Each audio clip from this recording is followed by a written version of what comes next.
तो ये वीडियो रहने वाली है UFC 330 की प्रेडिक्शन वीडियो, जहां पर इस साल का सबसे बुरा कार्ड है ये the worst card of this year UFC 330, जो कि बस बोल सकते हैं मेन इवेंट पे रिलाई कर रही है, जहां पर इस्लाम फाइट कर रहा है गैरी के साथ। देखने पर बेशक यहां पर लग रहा है कि दो टाइटल फाइट्स हो रही हैं, पर जो सेकंड टाइटल फाइट है विमेंस की फाइट है, वहां पर लेट्स बी ऑनेस्ट हर कोई मैकेंजी डन को फाइट करता हुआ देखने आ रहा है। और रिमेनिंग अगर पूरे कार्ड की बात करें तो एक भी रैंक फाइटर की फाइट नहीं हो रही है इस कार्ड में। बहुत ज्यादा शॉकिंग बात है कि सारे ही अनरैंक फाइटर्स को इसी कार्ड में डाल दिया है, जहां पर कोई भी रैंक फाइटर फाइट नहीं कर रहा है, और ये पूरा कार्ड ही इस्लाम महाचेव और इयन गैरी के ऊपर डिपेंडेंट है। तो बहुत ज्यादा बुरा कार्ड, बिलो एवरेज कार्ड है ये to be honest, but it is what it is guys. अब अंडर कार्ड में है कुछ ऐसे फाइटर्स जिनकी फाइट तुम बोल सकते हो देखने लायक है, लाइक प्रीलिम कार्ड की फीचर्ड फाइट जहां पर जॉयल एल्वारेज फाइट कर रहा है, फिर चार्ल्स जॉनसन की फाइट, इसी के साथ विसेंटे लुके भी फाइट कर रहा है, और अर्ली प्रीलिम कार्ड में देखें तो नील मैग्नी और मिक्टी बिकोरलबाई की भी फाइट होने वाली है। तो अंडर कार्ड में बस यही गिने चुने कुछ फाइटर्स हैं, बट ऐसे ओवरऑल मैचअप्स को देखा जाए तो ये इतना अच्छा कार्ड नहीं है। जल्दी से अगर मैं टाइमिंग की बात करूं तो ये कार्ड थोड़ा सा जल्दी स्टार्ट हो रहा है, जहां पर अर्ली प्रीलिम इस कार्ड का Sunday morning 3 AM onward start हो रहा है, यानी कि सुबह के 3 बजे ये पूरा इवेंट स्टार्ट होगा। और फिर प्रीलिम कार्ड की बात करें तो वो स्टार्ट होगा सुबह के 4:30 बजे,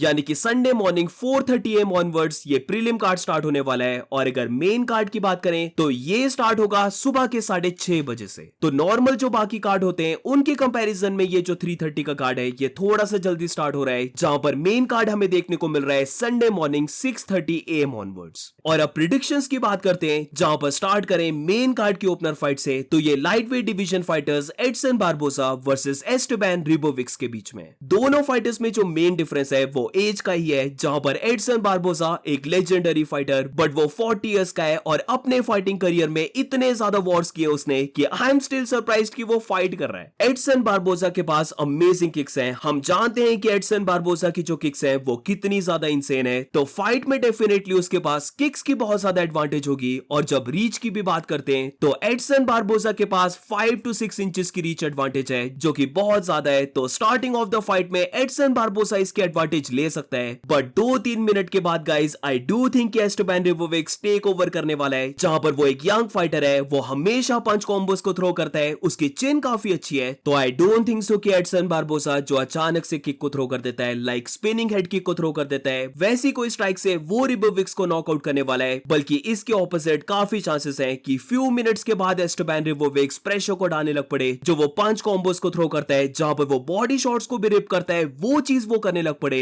और क्योंकि जैसे मैंने कहा एडसन बारबोसा ने अपने फाइटिंग करियर में बहुत ज्यादा वॉर्स किए, तो अगर एस्टेबैन फाइट में बीटिंग को पुट ऑन करने लग पड़ा तो एडसन बारबोसा हमें फिनिश होता हुआ भी दिख सकता है। समवट मुझे लग रहा है ऐसा ही होने वाला है। तो इसीलिए ओवरऑल गाइस फाइट में मेरी प्रेडिक्शन है Esteban Ribovics to win by second round knockout. पहला राउंड में भी थोड़ा सा क्लोज जाए, बट लग रहा है कि end of the first round में ही हम देखने वाले हैं कि एस्टेबैन प्रेशर को पुट ऑन करने लग पड़ा है, और इससे बारबोसा समवट थोड़ा सा ब्रेक होना स्टार्ट हो गया है। और फिर राउंड 2 में यही पंच कॉम्बोस एडसन बारबोसा को हर्ट कर रहे हैं और उसे फिनिश कर दे रहे हैं। मूविंग ऑन तो मिडिल वेट डिवीजन में चलते हैं, जहां पर मंसूर अब्दुल मलिक की फाइट होने वाली है डस्टिन स्टोल्सफर्स के साथ। मेन और को मेन को हटा दें तो बाकी ये जो 3 फाइट्स हैं ये जरा भी डिजर्व नहीं करती हैं मेन कार्ड में रहना, बट क्या कर सकते हैं, कार्ड ही ऐसा बनाया गया है जहां पर मंसूर अब्दुल मलिक और डस्टिन स्टोल्सफर्स इस मेन कार्ड में फाइट कर रहे हैं। दोनों के पास बहुत ज्यादा पावर है। डस्टिन स्टोल्सफर्स का बोल सकते हैं मे बी उसकी हल्की सी रेसलिंग या फिर सबमिशन एबिलिटी ज्यादा बेटर होगी, बट ओवरऑल जब स्पीड की बात करते हैं, पंच कॉम्बोस की बात करते हैं, या फिर इवन अगर मैं पावर की भी बात करूं तो जो रॉ पावर है जो कि रैग डॉल कर सकता है अपने ओपोनेंट को, तो वो डेफिनेटली मंसूर अब्दुल मलिक है। और फाइट में मुझे लगता है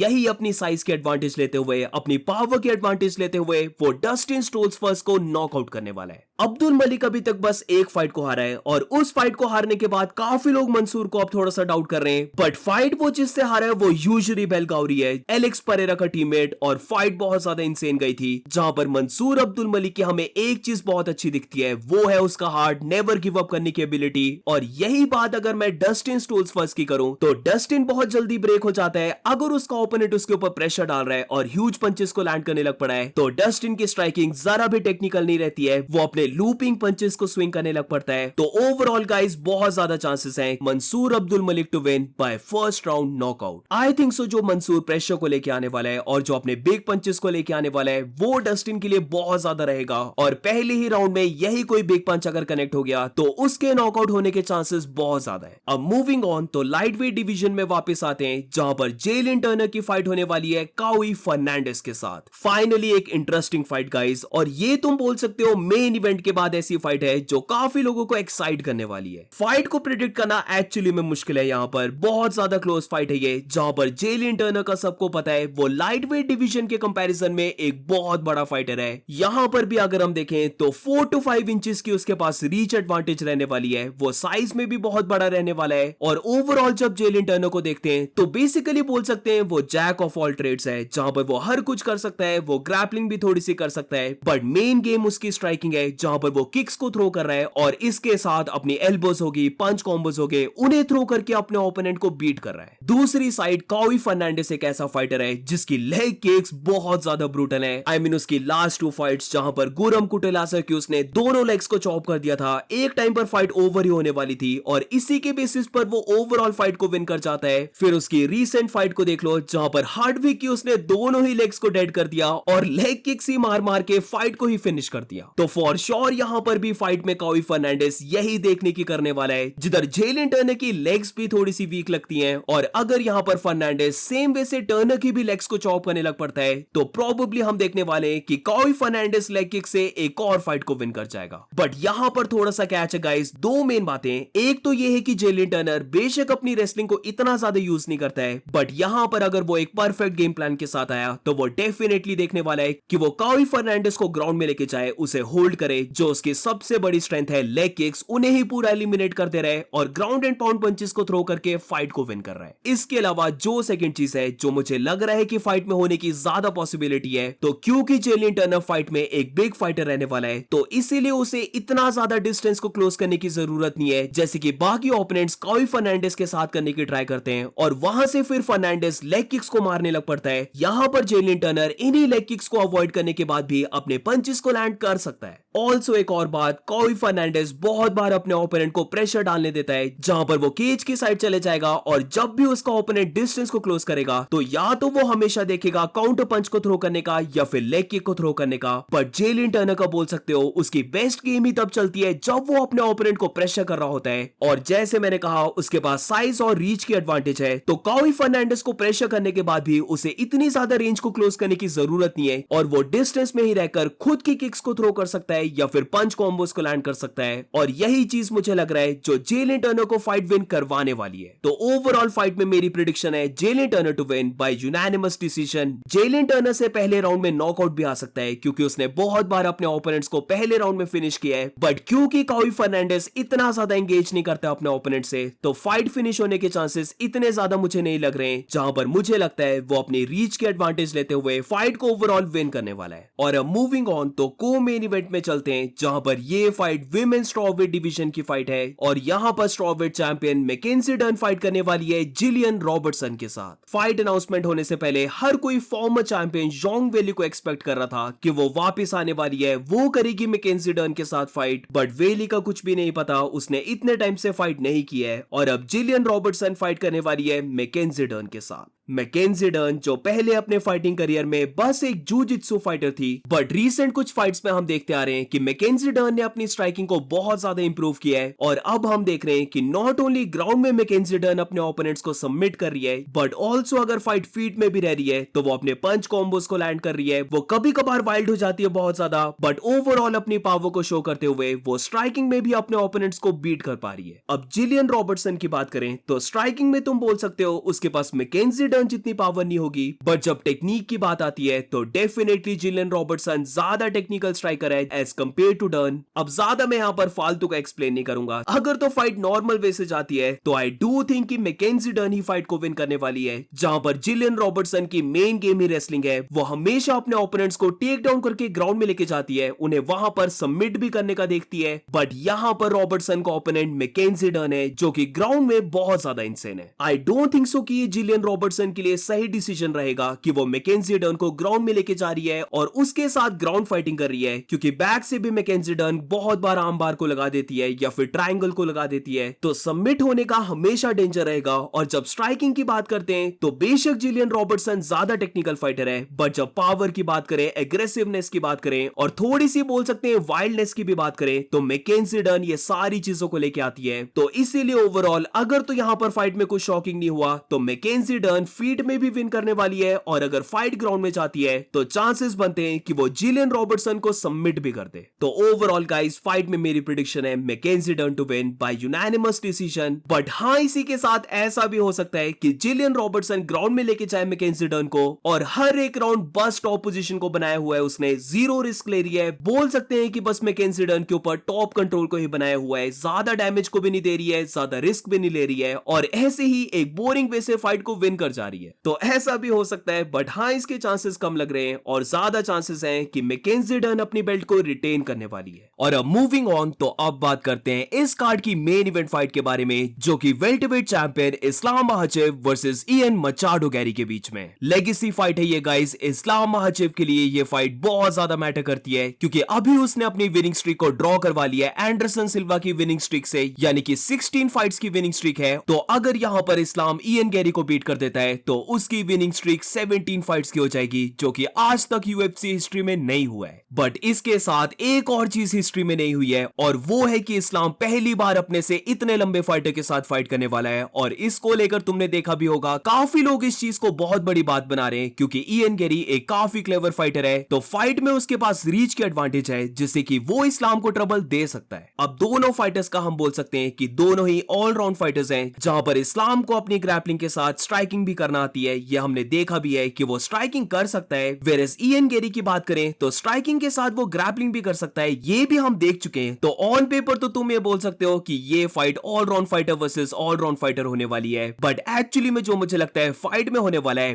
वो है कि ये फाइट एक स्ट्राइकर वर्सेस ग्रैपलर के बीच में। बेशक इस्लाम स्ट्राइक कर सकता है, उसकी किक्स काफी अच्छी हैं, बट इयन गैरी के कंपैरिजन में ऑफ कोर्स वो इतना बेटर स्ट्राइकर नहीं है। और जेडीएम की फाइट में हम देख भी चुके हैं कि वेल्टरवेट डिवीजन में इस्लाम अपनी मेन स्ट्रेंथ यानी कि रेसलिंग को यूज करके फाइट कर रहा है, और यही चीज इयन गैरी के लिए भी बोल सकते हैं कि बेशक उसे ग्रैपलिंग आती है, एमवीपी के अगेंस्ट वो रेसलिंग से ही विन करता है फाइट को, बट ऑफ कोर्स जब इस्लाम की रेसलिंग से कंपैरिजन होगा तो इयन गैरी की रेसलिंग नो वे स्टैंड करती है। तो आई डू थिंक गाइस ये फाइट एक स्ट्राइकर वर्सेस ग्रैपलर के बीच में रहने वाली है, जहां पर पहले ही राउंड से इस्लाम पूरी ट्राई करने वाला है कि वो इयन गैरी के ऊपर प्रेशर को डाले और टेक डाउन करके उसे ग्राउंड में लेके जाए। अब यहां पर एक बहुत ज्यादा इंटरेस्टिंग चीज है, इस्लाम ने फाइट से पहले बोला है कि वो जेडीएम की तरह फाइट नहीं करने वाला है, और काइंड ऑफ तुम बोल सकते हो एक्नॉलेज किया कि उसकी जेडीएम की फाइट थोड़ी सी बोरिंग थी, बट इयन गैरी के अगेंस्ट वो पूरी ट्राई करने वाला है कि वो फाइट को फिनिश करे। तो इस बार हमें इस्लाम और भी ज्यादा अग्रेसिव दिख सकता है, जहां पर वो टेक डाउन करने के लिए और ज्यादा प्रेशर कर रहा है, और अगर उसे टेक डाउन मिल जाता है तो काफी पॉसिबिलिटी लग रही है कि वो ज्यादा रिस्क लेकर सबमिशंस को लगाने की ट्राई करेगा। But on the opposite side guys, Ian Gary भी एक काफी क्लेवर फाइटर है। जरूरी नहीं है कि इस्लाम बहुत इजीली उसे टेक डाउन कर ले, क्योंकि शाफकात की फाइट में हम देख चुके हैं कि इयन गैरी को आते हैं टेक डाउन डिफेंस करना।